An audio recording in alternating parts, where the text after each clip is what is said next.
Olá pessoal, tudo bem? Pessoal, vamos a mais uma aula do nosso treinamento de consertos e manutenção das placas das lavadoras Lava e Seca.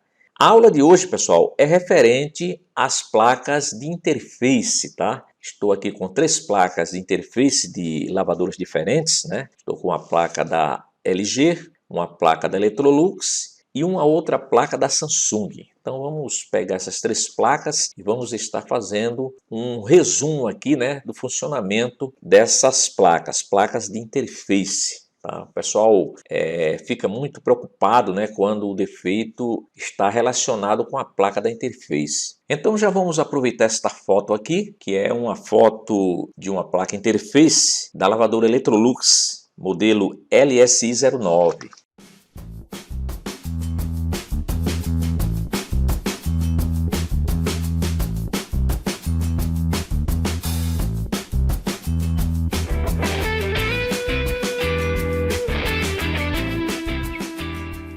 Perceba que esta placa ela possui 3 circuitos integrados aqui, ó, tá? São 3 circuitos integrados que fazem os drivers das funções da placa para levar lá para o microcontrolador ou receber informações do microcontrolador, né? Um deles recebe informação e os outros levam a informação. Então, esse primeiro circuito integrado aqui, ele é um KID 65004. Esse tracejado aqui, pessoal, é aqui onde é colocado o módulo de display. Está sem aqui nesta placa. Mas lá na bancada eu vou mostrar uma outra placa dessa, tá? Com o módulo de display aqui. Então esse circuito integrado é justamente para fazer os drivers aqui dos LEDs do display. Aqui mais em cima nós temos um outro circuito integrado, que é o mesmo código desse circuito integrado aqui, porque exerce a mesma função. Ele faz os drivers aqui. Também é um KID 65004, tá certo? Aqui mais embaixo nós temos um outro circuito integrado. Esse aqui já é um TD 62783AP. Então, pessoal, esses circuitos integrados aqui, ó, vocês vão encontrar eles em outras placas de interfaces de lavadoras e de outros equipamentos. Tá certo? Esses aqui, ó, o KID 65004, ele é bem parecido com aquele circuito integrado que já estudamos ele, né? O LN3003. Inclusive, eu mostrei um KID desse em uma placa da LG. E vocês, na ocasião, observaram pelo datasheet do integrado que ele é bem parecido com o LN2003, tá, pessoal?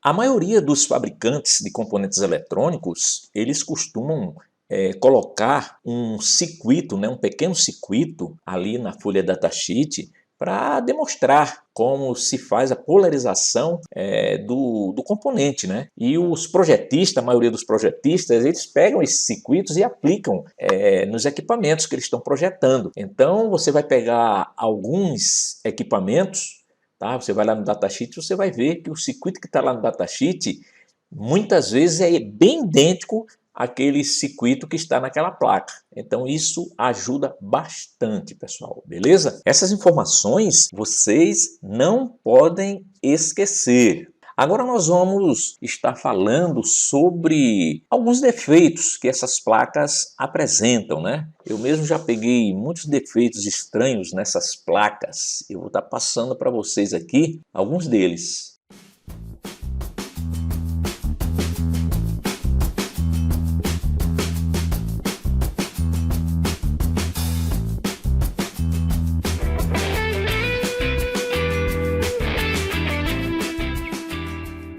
Falando em linha de alimentação, pessoal, perceba que essa placa aqui da Electrolux, ela não tem nenhum regulador aqui, ó, tá?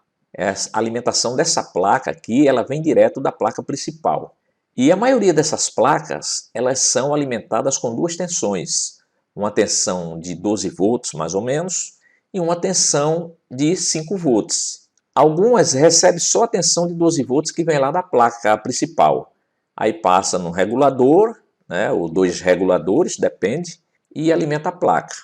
Essa placa aqui, ó, ela não tem microcontrolador auxiliar.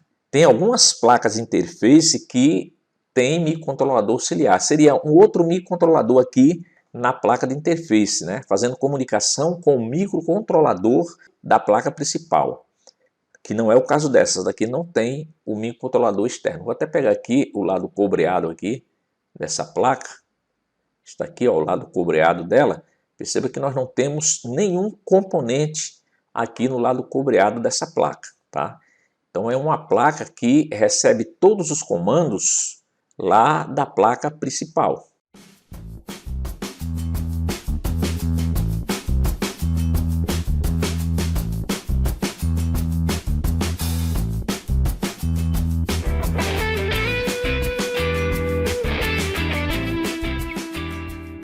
Já abri aqui o datasheet, pessoal, do KID 6501.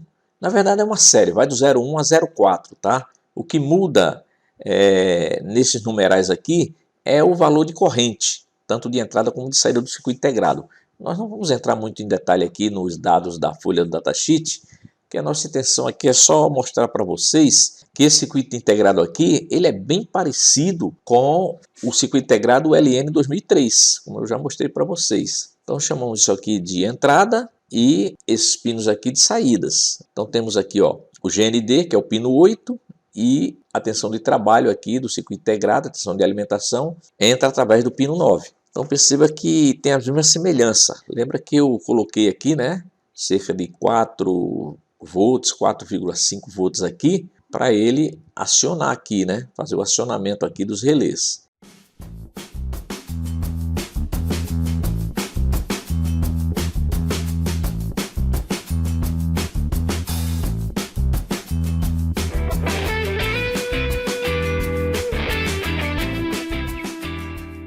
O análise é bem parecido, tá? Tanto para os de 16 terminais quanto para esses de 18 terminais. Só mais um detalhe aqui, pessoal. Perceba que esse circuito integrado de 18 terminais, ele recebe alimentação entre os terminais 9 e 10. Tá? Pinos 9 e 10. O outro circuito integrado de 16 terminais, ele recebe alimentação entre o pino 9 também, né? O pino 9 lá é positivo, só que o GND já é o pino 8. Mas na placa em si, esses circuitos integrados, eles são alimentados pela mesma linha de alimentação. Então, se houver um problema nessa linha de alimentação, tá? Você está consertando uma placa dessa e de repente você percebe que tem um curto na linha. Então, o que você vai fazer? Você vai pegar a sua fonte assimétrica, você vai regular essa sua fonte assimétrica para uma tensão de 2,5 a 3 volts, tá certo? E você também vai fixar a corrente da sua fonte assimétrica em 2 amperes, ok? Aí você vem com sua fonte assimétrica, você vem num dos integrados. Se for nesse maior aqui,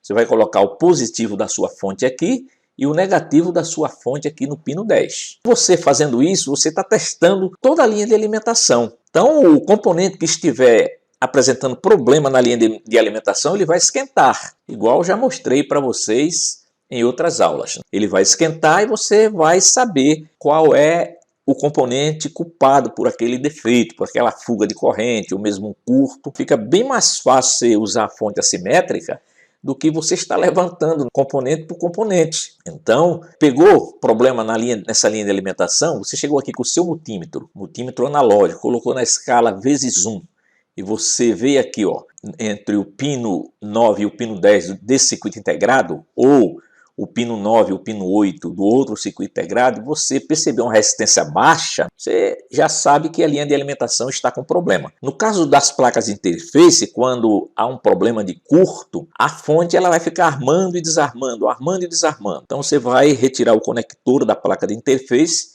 Se a fonte normalizar, você sabe que o defeito está na placa de interface.